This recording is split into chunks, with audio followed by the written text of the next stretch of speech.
But I want to get Tony Hinchcliffe's response to Marc Maron first. Tony Hinchcliffe, as well as David Tell, Sal Vulcano, and Joe DeRosa. We're all on Legion of Skanks this week, with Kill Tony being at MSG.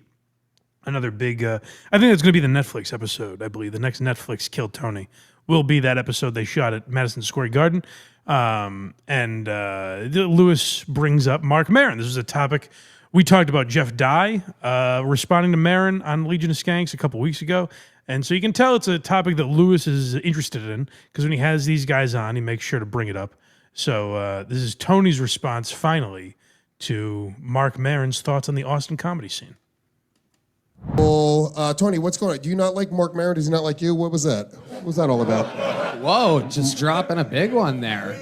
I mean... Is there a beef with you and Marc Maron? I mean, I don't ever acknowledge these guys, these mentally ill people, when they, go online and start talking about me and my friends and calling us Nazis or whatever. Yeah, but Tony, you're funny enough. Why do you have to spit on trans people in the middle of your act every show? Is Marc Maron saying we're Nazis and stuff? Is that the thing? I don't think it's us. I don't think Mark knows we're friends with Tony. Sure, but I'm saying he's saying is people are Nazis. Jay wants to make it about him.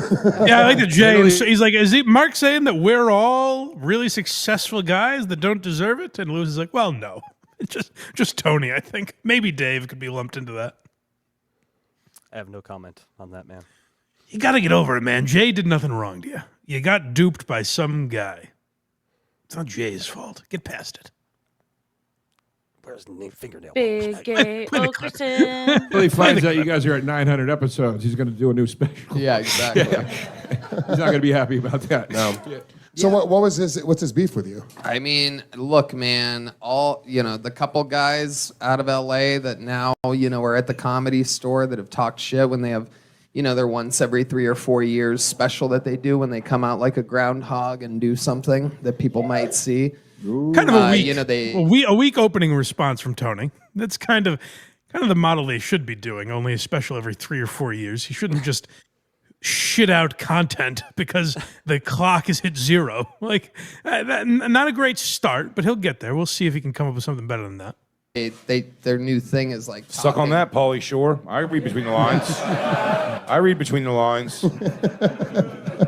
And Maron, Jeselnik, they all are on multiple episodes of Kill Tony. They've always smiled right to my face. Phonies. They all fancy enough, coincidentally, never leave avails when they know I'm going to LA. Wow. They're never around. Wait, are they? Jeselnik also came in. Now Hinchcliffe has hit upon something. Like I said, maybe he'll get there, and I think he did. This is my problem with the whole Maron thing, is you're going around talking all this shit. And then, first of all, you've been on these shows that are ruining society. Like, they think Kill Tony is the downfall of America because they'll have retarded people on to do comedy, and they'll make jokes about trans people some of the time. Like, that's apparently the downfall of natural society. And Tony points out, they were on the fucking show. The show's not any different than it was. It's just now become cool because Tony is filthy rich off of it, and because they got a Netflix deal and they're the #1 podcast and it gets millions of views, now it's cool to shit on that product. Like, if you've always hated Kill Tony and thought it sucked, whatever, great. But don't be a complete phony. Go on the show multiple times to hawk your wares, to promote your own bullshit. And then when it becomes trendy to shit on it, all of a sudden it's like, oh yeah, it's the downfall of society. Oh yeah, Tony's got an ego. I got news for you. Tony's always had an ego. He has a terrible ego problem. It's the most unlikable quality I've ever seen in a comedian, Tony's ego. It's crazy. But he's been able to overcome that and have a very successful product. So, like, he had that when you guys were on the show. Why didn't you call it out then? And the other point that he makes, like, hey, weirdly, every time Tony's in LA, they're not at the Comedy Store. It's because they have this problem, but they know if they saw him, they'd be like, hey, Tony, how's it going? If they went on the Joe Rogan Experience, they'd be like, no, I know, Joe, it's not you. It's actually, weirdly, Joe, here talking to you, it's actually not you I have the problem with. It's all these other people that aren't in the room right now. Isn't that weird? Isn't that weird? I kind of misrepresented. I said you were the problem. It's actually all these other people that aren't here to call me out on my bullshit right now. So that's where I call out Maron and Jeselnik, and where Tony rightfully does here, is like, it's just phony. Like it's fraudulent shit that they wouldn't say to their faces. And we heard that with Maron. We just did a Why You Laughing episode where Maron talked to Rogan in the early days of that podcast. And it was the same thing where they had a polite civil conversation. And now when people say, why don't you talk to Joe or one of these other guys? Maron's like, why? Why would I? It's like, well, because then your shtick would be done and you'd realize they're decent guys. Like, Ali Soap wouldn't appreciate any of this. This is not alpha. No, it's very beta ways to behave by Tony and Mark. Ali Soap would not like any of this. Want to kill Tony? Yeah, Jeselnik. But we They've both done multiple appearances on Kill Tony, all pre-pandemic when we were in LA, and when they want to push things, they. No, but I'm talk asking shit. more like, did he recently say something about Kill Tony? Yeah, I think Jeselnik's taking a bunch of shots, right? When he had a special to promote. Now he's going to be gone for a few years, and while I put out 2.5 hours of comedy content every week, and He did. I don't blame them. If the shoe was on the other foot, if I was them, I would probably, I'd be mentally maybe I would do it too. He did make a compelling argument. Yeah, so like that is true that for all the bullshit, it's like Maron and Jeselnik are both profiting off of their names. All this shit talk was like a calculated ploy that they both did. It's weird they both did the same thing. Is they each went on every podcast that would have them and would go out of their way to bring up Hinchcliffe and Rogan and Andrew Schultz and Theo Vaughn and all these people. Like it was part of their thing. And I don't know if Jeselnik might be in touch enough with that stuff to just be like, I'm just promoting my Marketing, comedy. baby.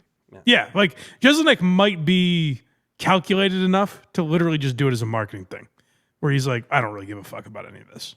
Because Jeselnik also does make some good points about the state of comedy in general. So like maybe he's still got his wits about him.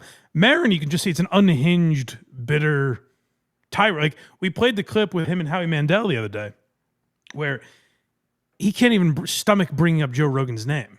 Like Howie Mandel goes, do you really think the comedians have that much impact? And Maron goes, Joe Rogan! Like he couldn't even get Rogan out of his mouth, where he was just like so frustrated.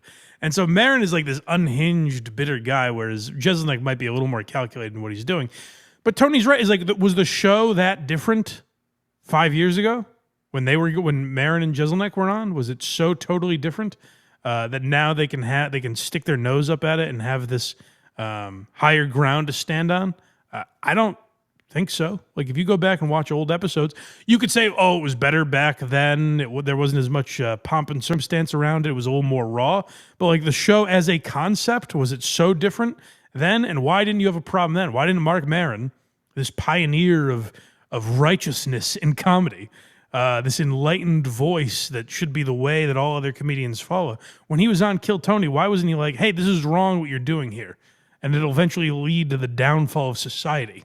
It's weird. He could have warned them. It's a shame he didn't. We get some more Maron in this next clip. Yeah, so he's specifically talking a little more about Maron in this one, who's the flavor of the day. All these comedy podcasts are talking about him, including us. He had a special to promote, and he's ending his podcast, Maron. Yeah.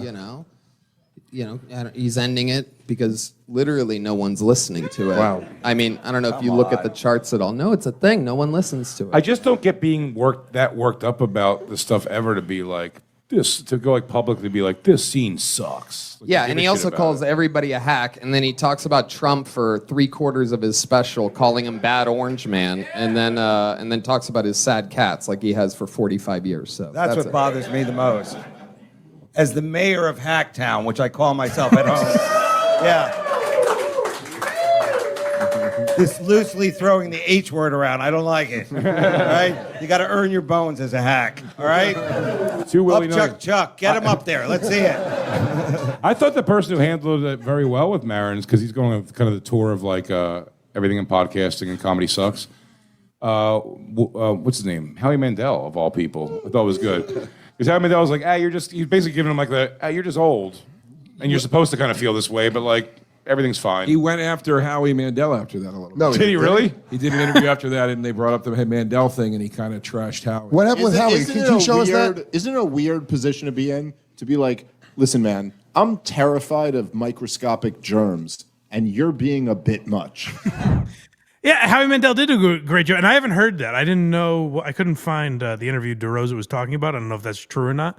But that is Maron's MO, where he'll have a nice conversation, and at the end of it, be like, we're not so different, you and I. And then the next place he'll be like, oh, that guy's terrible. Like Craig and I played that clip where Ricky Gervais's name comes up, and Maron goes, ugh, what a bore. What? You know that if Ricky Gervais sat down with Marc Maron and had an interview, Maron would do that thing where he's like, I don't agree with everything, but you've had a prolific television career, and he would kiss his ass. And that's what I really don't respect about Maron is if you're going to talk this level of shit. And by the way, I get it's different when you're talking to the person. You're not going to be necessarily as harsh. But Maron is saying, he doesn't have to be as harsh. Maron is saying these guys are contributing to the end of society. He's like, there's a scary thing that's happening that all centers around the Austin comedy scene. Like, Maron is a doomsday prepper saying we got to do something about these guys. They're ruining everything. And then when faced with a chance to talk to them, he's like, no, I'd rather not. And that's a tremendous coward. Like, that's something I don't respect at all. Is like, have your opinions, but go on and talk to them. Even if you're going to be a pussy about it, still go on and talk to them and eat crow. You know what I mean? Like, go on to Rogan, have Rogan slap you around like a little bitch if you think that's what's going to happen, or whatever it is. Like, be a pussy about it, but at least face that consequence rather than talking all this shit. And then when the opportunity arises, when it's brought up, hey, you guys should have a conversation, go, no, I'd rather not. Like, that's just pure cowardice. Yeah, my next policy is if you're going to say it behind their back, say it the same way to their face. Don't be Well, a here's weirdo and here's change your here's whole- the crazy thing. Here's where I'd even go beyond that, because we all shit talk people in life, whatever. Like, and a lot of the people you shit talk are your friends. And it's like, maybe when you're with a group of friends and one isn't around, you'd make fun of them a little harsher than if they were there. This is not behind someone's back. This is on a podcast. True, like, true. Maron is going out of his way to make sure that this gets back to Joe Rogan and Tony Hinchcliffe and all these guys. He's saying it into a microphone. They're not at the Comedy Cellar table, and he's like, I think like what Rogan's doing is bad for society. And then Joe Rogan walks in, and he's like, hey, Joe! Like, we're all guilty of shit like that. Maron's going out of his way to say it into a microphone, and then like, would you say it to Joe? No, absolutely not. Right. It's like, well, then what are we doing? What is any of this? Next up, Right. Austin. Yeah, so this is a little more about, and this, by the way, is when you're pontificating and waxing poetic and you're a comedian, this is probably how it should be handled a little more, because I think Joe DeRosa chimes in about the Austin scene, but also makes a good point. My only problem with it, and this is very sincere. My only problem with it is people can like what they like or hate what they hate. Sure. Comedy is fucking hard enough, man. And Austin is 95% struggling comics that are there to try to fulfill this insane thing that we're all trying to do. Fucking DeRosa's Carlton Banks not getting into a black sorority right now. But you know what I mean? Like, guys going out and shitting on Austin, and like, and it's a scene. It's like it's fucking hard enough, man. You know? Shut up, Joe. You're not the mayor of Austin. You moved there 6 months ago. I listened to You own a house in Pennsylvania. I listened to you on Bennington give your dissertation on Austin. All right. Everyone is just trying, man, on this crazy little marble we're spinning on through space, trying to make people laugh for a living. Yeah, you're right. I suck. I thought he was going to say, like, and they're all struggling comics. I mean, they don't even know how to write a joke. So I finally found a town where I'm George Carlin. I mean, awesome. I blow them away every night. Every night I blow them You know what's funny, Joe? away.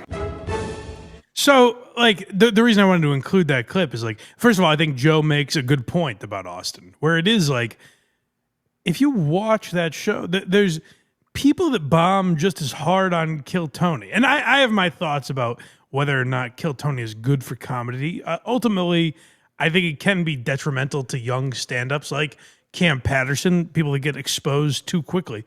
But, like, it can also be a great thing for people that have been trying to promote themselves and find an audience. But what I will say about that show is, like, there's people on there that bomb just as hard, whether they're telling pro-Trump jokes or anti-Trump jokes or trans jokes or whatever. Like there are people that bomb on that show doing any kind of material. And I went to an open mic at the Comedy Mothership, upstairs at the Comedy Mothership, and there were gay comedians and liberal comedians and people of color, and there was not this thing where it was all Ali Soap. There was all like alpha white men, you know, like that didn't exist really, as much as Maron tries to paint it as that. But the other reason I wanted to include that clip is like that's ultimately what real comedy conversations should be. And that's the road that the tough crowd guys at the Comedy Cellar table paved. And that's why I think Colin Quinn is so important to comedy. Because, like, this is what Maron should have been facing on every podcast. People are like, oh, Maron takes himself too seriously. Every person takes themselves too seriously at times. It's human nature. When you feel very passionate about an issue, ultimately you're going to end up sounding like you're taking it too seriously. But what Maron has never faced, what none of these guys have ever done, Howie Mandel did a little bit, but like what the Bad Friends guys and all these other shows that Maron has gone on, there's never a moment of going like, oh, shut the fuck up, Mark. You're taking yourself too seriously. Because as a comedian, maybe that would snap him out of it. Like, there's been no pushback in any of these interviews where people are like, what are you talking about? And Jay pointed out there, like, Howie Mandel was the closest to it, where he's like, no, you're being an old man. Like, we're in our fucking 60s. This is how we're supposed to feel about the new comedy around. Like, stop being so bitter about it. But there's never a moment in any of these conversations with Maron where people are like, shut the fuck up, you know? And I think if Maron ever faced that, I do think he's enough of a comedian to be like, you're right. I'm taking myself too seriously. But we haven't seen that yet, unfortunately. Go to blindmike.net for everything Blind Mike. Look at me. I did it. Krager's did it.